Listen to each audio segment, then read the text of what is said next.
Mais d'abord, la vente de l'Olympique lyonnais est-elle remise en cause? Vous le savez, John Textor, l'Américain, doit devenir l'actionnaire majoritaire du club. Mais la vente traîne, reportée à de nombreuses reprises. Alors aujourd'hui, la situation, l'OL attend une lettre en provenance d'Angleterre, la Première Ligue qui doit donner son autorisation pour que John Textor soit actionnaire de 2 clubs de foot. Il est déjà actionnaire de Crystal Palace en Angleterre. Ce courrier aurait dû arriver mi-novembre, il n'est toujours pas là. On hausse le ton aujourd'hui à l'OL. Jean-Michel Aulas et OL Group mettent un ultimatum à John Textor dimanche soir pour avoir une réponse, pour voir quelle suite sera donnée au dossier. Jean-Michel Aulas pourrait décider donc d'arrêter le deal avec John Textor. On en saura plus ce dimanche. Sa vidéo a été vue des milliers de fois depuis le début de la semaine et elle n'a laissé personne indifférent. Cécile est la maman d'un petit garçon de 10 ans qui souffre d'autisme. Il est scolarisé dans une école du 9e arrondissement à Lyon. Mais depuis le 24 novembre dernier, il n'a plus le droit d'aller à la cantine le midi. Il a été exclu pour une durée indéterminée. Maïva Komsi. Une quiche au jambon et des gâteaux pour midi. Depuis une semaine, pour Olivier et sa maman, la pause déjeuner, c'est dans le froid, pendant 2 heures, sous le préau de l'école. J'aimerais manger à l'intérieur avec mes copains, oui. Est-ce qu'on peut discuter? Après, on peut jouer. Olivier a été diagnostiqué autiste à l'âge de 5 ans. Un trouble qui entraîne des crises, parfois violentes, comme mardi dernier. Un épisode que le petit garçon essaie d'oublier. Pour pas y repenser, j'ai oublié exprès. Ça va me remettre dans des émotions pas possibles et voilà. Depuis ce jour-là, l'établissement a décidé qu'Olivier ne pourrait plus manger à la cantine. Conséquence, sa mère doit faire 1 heure de transport en commun pour venir s'occuper de lui le midi. On nous a dit que l'exclusion était indéfinie jusqu'à ce que la mairie trouve quelqu'un. J'ai le cœur en miettes.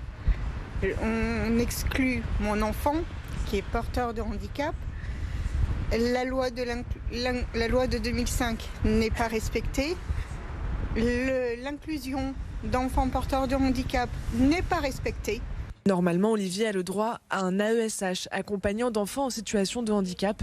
Mais depuis la rentrée, le poste est vacant. Le personnel de l'école compense. La ville de Lyon, en charge du périscolaire, pointe du doigt le manque de moyens financiers. Nous, on l'a déjà mis sur la table à plusieurs reprises. On a déjà alerté.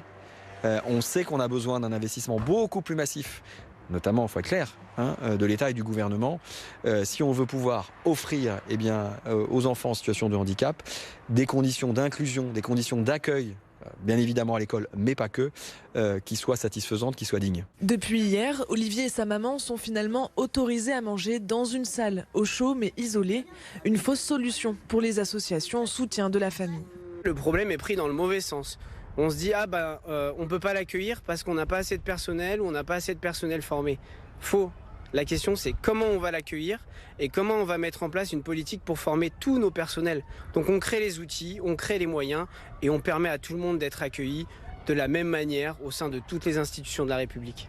Une réunion est prévue ce lundi entre la ville, l'inspecteur académique et la famille d'Olivier pour tenter de trouver une solution pérenne. Et on fait un grand jeu dans la... À quelques semaines des fêtes de fin d'année, les associations s'activent pour récolter des dons alors que de plus en plus de familles sont touchées par la crise. Elles comptent sur la générosité de tous. Aujourd'hui, c'est une entreprise lyonnaise qui s'est mobilisée pour le foyer Notre-Dame des Sans-Abri. Victoria Solano. C'est un camion un peu spécial qui est arrivé au foyer Notre-Dame des Sans-Abri ce vendredi. Une entreprise lyonnaise a remis 9 palettes de vêtements, produits d'hygiène et jouets.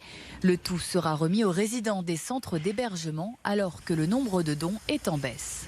On constate effectivement une baisse de nos dons, notamment des dons de vêtements. On a besoin de vêtements chauds. On a besoin de manteaux, on a besoin de vêtements pour les hommes, de vêtements pour les enfants. Nos bric-à-brac sont de plus en plus visités par un public aussi étudiant qui est de plus en plus nombreux, par un public un peu plus âgé. Chaque année, 2300 tonnes de dons sont collectées à Lyon. Mais toute une entreprise mobilisée, c'est assez inhabituel. L'entreprise lyonnaise a lancé cette opération à l'occasion de ses 120 ans, mais souhaite renouveler l'expérience prochainement. J'aimerais bien que ce soit vraiment continu, c'est-à-dire créer dans les agences des lieux où on pourrait déposer régulièrement sans obligation, sans date, sans échéance des dons.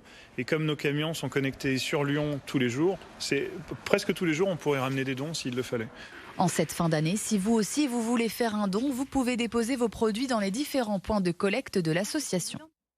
Les perturbations à la SNCF à présent, les contrôleurs sont en grève ce week-end. Résultat, 60% des TGV et des intercités ont été annulés. Alors comment se passe ce début de week-end à la gare de la Part-Dieu? Sur place pour BFM Lyon, Lauriane Pellao. C'est une véritable galère. Ici, les usagers tentent de trouver des solutions face au trafic perturbé.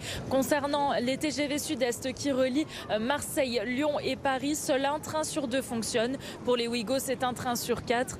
Un intercité sur 2 est en circulation. Et si vous voulez rejoindre la Suisse en Lyria, la SNCF prévoit un train sur 3. Alors, plus concrètement, si par exemple vous voulez faire le trajet Paris-Lyon ce dimanche, vous n'avez plus beaucoup de possibilités. Sur 14 TGV, 9 sont supprimés et sur les 5 restants, 4 sont complets. Reste encore d'autres moyens de transport, le covoiturage, le bus ou encore l'avion. Mais les prix explosent et les places se font rares. Les voyageurs que j'ai pu rencontrer ont donc dû modifier leur planning pour pouvoir prendre un autre train. Écoutez. Je prends un TER, mais je mets 2h30 au lieu de 1h. Donc c'est un peu énervant. De base, je rentre dimanche. Et j'ai été informé hier, malheureusement, qu'il y avait la grève. Et puis du coup, j'étais obligé de reporter mon billet de retour pour lundi. Je devais rentrer de Paris à Lyon donc dimanche soir et ça a été annulé. Du coup, je reste 2 jours de plus à Paris et j'ai dû un petit peu déplacer mes cours, etc. J'ai dû m'arranger, mais au final, c'est pas grave, je vais rentrer un peu plus tard. Si votre train a été annulé, vous avez normalement été prévenu 24 heures à l'avance par SMS ou par mail. Si c'est le cas, sachez que la SNCF vous remboursera l'intégralité de votre billet.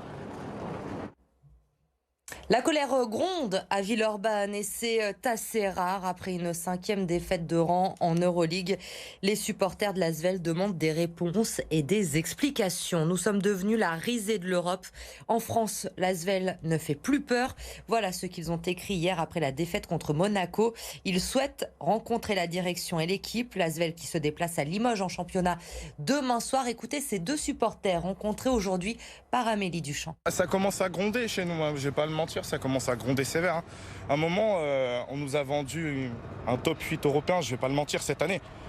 Là maintenant, je vois pas le top 8 européen qu'on nous avait promis. Ni moi, ni mon frère. La plupart, on le dit tous. Je vais être méchant sur ce sujet-là, mais on nous a pas monté l'équipe pour un top 8 européen. On peut comprendre que la sauce, elle prend pas entre les joueurs et le staff. Mais il faudrait peut-être trouver, au bout d'un moment, le problème. Si ça vient des joueurs ou ça vient du staff. Déjà qu'on gagne à Limoges demain, ça serait déjà pas mal. On partirait un peu après sur... Après on joue mardi à Monaco, ça pourrait nous remotiver un petit peu avant d'aller jouer Monaco mardi. On aimerait qu'il y ait un peu plus de grinta, qui nous montre qu'ils ont envie. L'ambiance est plus détendue en revanche du côté du Loup après la victoire la semaine dernière face au leader toulousain. Les Lyonnais se déplacent à Bayonne demain après-midi, mais les hommes de Xavier Garbajosa restent prudents. Ils savent que le promu peut être difficile à jouer à Jean Daugé. Ils jouent le haut de tableau depuis le début de saison. Ils ont beau peut-être être un peu plus calmes, mesurés par rapport à leurs ambitions, mais je pense qu'aujourd'hui c'est une des équipes qui joue le mieux au rugby, surtout chez eux. Donc voilà, nous on est conscients de ça, on est préparé à faire un gros combat et je suis sûr qu'on répondra présent. Ils sont costauds en conquête et ils sont capables de proposer du jeu, donc c'est assez impressionnant ce qu'ils font depuis le début de saison.